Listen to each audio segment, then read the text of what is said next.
New Xbox updates are coming. AMD just crushed Intel's newest architecture, RX 8000 baby, and Intel looks to have cheated in a huge way. Welcome everyone to Gamer Meld. First up for today, Microsoft's Xbox president recently said something very interesting. As you can see right here, it says, quote, "We've got more to come. There's some exciting stuff coming out in hardware that we're going to share this holiday. We're also invested in the next generation roadmap. What we're really focusing on there is delivering the largest technical leap you will have ever seen in a hardware generation, which makes it better for players and better for creators and the visions that they're building." Of course, the first thing that they mentioned is this holiday, and for that, it's almost certainly gonna be this refresh that we saw a little while back. Remember that this is an official slide that actually leaked thanks to the SEC v Microsoft lawsuit that had happened a little while back. And as you can see, first we're looking at a refreshed Xbox Series X, as well as a refreshed Xbox Series S and a new Xbox controller. So yeah, that's almost certainly coming, but there's also another interesting hint. As you can see here, it says, although Phil Spencer remains quiet about specific hardware updates, he did show some interest by liking 2 tweets discussing potential Xbox handheld systems. So yeah, we almost certainly will be seeing refreshed Xbox Series X and S consoles, as well as potentially a new Xbox handheld. Obviously, Sony has already released a handheld of their own, so this wouldn't be a surprise at all, but we'll just have to see how well it competes, how it works. Is it just kind of like a screen share like Sony's recent one, or is it a fully fleshed out piece of hardware that works on its own without an Xbox Series X or S, kind of like the ROG Ally or Legion Go from Lenovo?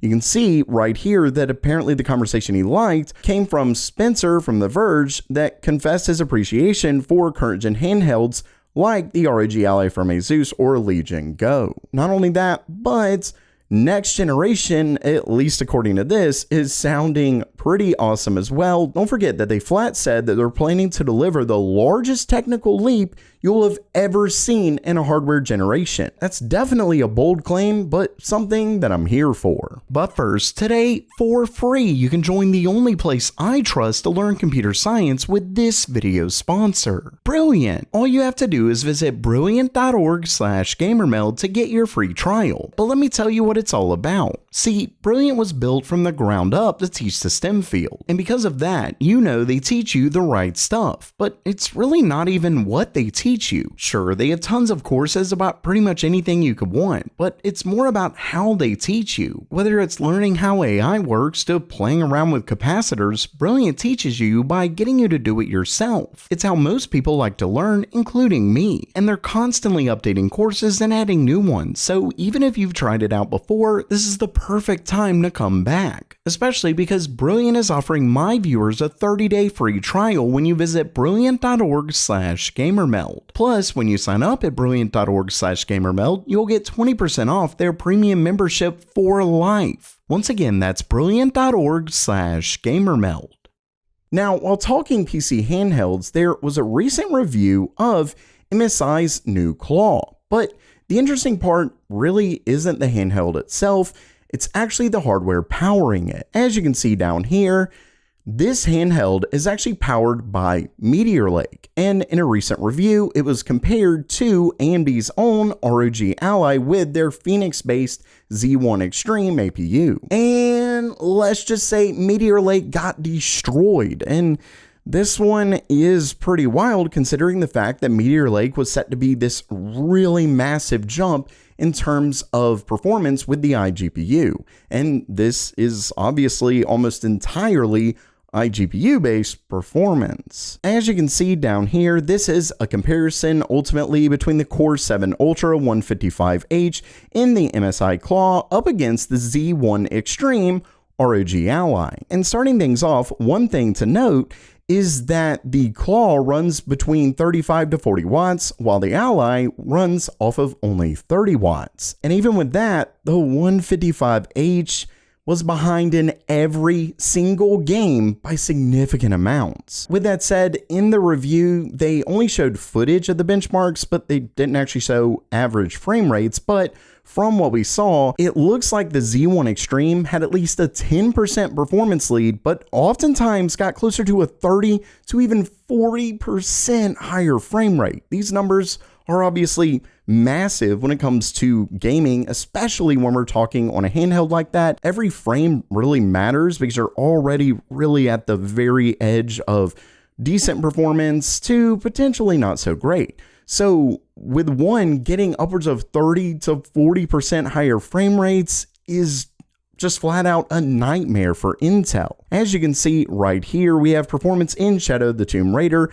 at lower TDPs at 25 watts. Not much of a difference, but the really big difference starts at lower wattages. And obviously this is a major issue with Intel continuing to only focus on performance rather than performance per watt. Obviously AMD's Ryzen CPUs do significantly better at much lower wattages, and because of that, in these ones that power is incredibly important, just because we're talking about a handheld device, battery becomes extremely important. This is a major issue for Intel. Basically, Meteor Lake is looking more and more like an absolute disappointment. Don't forget that not too long ago, I actually went over a story that effectively showed that AMD's newest Meteor Lake actually saw an IPC decrease from their last generation Raptor Lake. But at least when it came to the iGPU, I was somewhat holding out hope. But Meteor Lake is looking more and more like Ice Lake. Not only did it not come to desktop, but the CPUs that did release are kind of an embarrassment. And next up, we have yet even more proof that AMD's next generation RDNA 4 GPUs are coming and coming soon. Don't forget that RDNA 4 will represent their next generation graphics cards, likely the RX 8000 series. And of course, I recently went over a story where they had added some of their first little bits to Linux, proving that they are in fact working on it and they're beginning to add it to operating systems. Well, this one right here, you can see AMD's upcoming RDNA 4 GPU have witnessed rapid development at Linux, which is what we're talking about here because these are all being added to Linux. Thank you for open source operating systems. But this one actually added a new patch that brings initial support for the architecture's PSP or Platform Security Processor. For those who don't know, as it says, PSP is a dedicated security chip embedded within a computer's main processor. It functions as a separate, isolated environment responsible for handling sensitive tasks. We're talking this is very low-level security type of stuff, and it's made for protecting the systems from security threats. So basically, this doesn't really tell us much. It doesn't tell us how many cores RDNA 4 gets or anything like that, but with the fact that we have seen like multiple of these have actually been coming through over time, it really goes to show that AMD has ramped up their focus on RDNA 4 and they are seriously working on implementing it. So expect to see them fairly soon. And lastly for today, I have a really wild story that flat does not look good for Intel. As you can see right here, it says Intel was accused of inflating CPU benchmark results. More specifically, the Standard Performance Evaluation Corporation, better known as SPEC, has invalidated over 2,600 of its own results testing Xeon processors in the 2022 and 2023 version of its popular industrial spec CPU 2017 test. Now, for those of you who just heard that and basically just thought it was like in a foreign language or something, basically, Spec CPU 2017 is a very popular benchmarking toolset that gives major companies that are looking at buying server CPUs an idea of what kind of performance they can expect.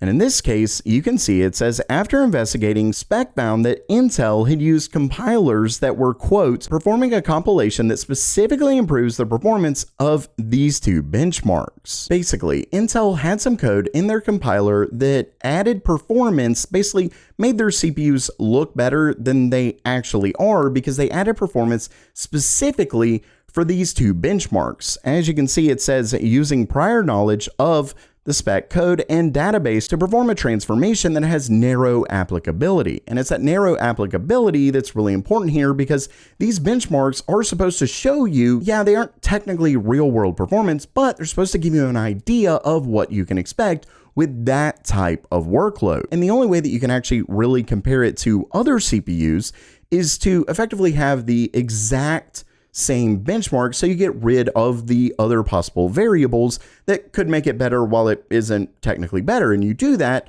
by doing the same thing again and again. Well, Intel took the code that did that whole same thing again and again and made their CPUs look better, but they aren't actually going to perform better in real world tests that this is supposed to show. So it's effectively cheating. But the question here is really, how many companies purchased Intel Xeon CPUs over, say, AMD's because of this cheating? I think that's a really important question. I mean, companies can literally invest billions of dollars. So did a company seriously lose out because they thought that it was better performance? Now, don't get me wrong, the difference isn't huge. According to specs, they get up to a 9% increase because of this optimization to the compiler, but still, this is a really bad look for Intel. So while that does it for today, what do you think about these accusations towards Intel? Let me know down in the comments below. And don't forget to try out Brilliant for free at brilliant.org/gamermeld. And as always, have a great day.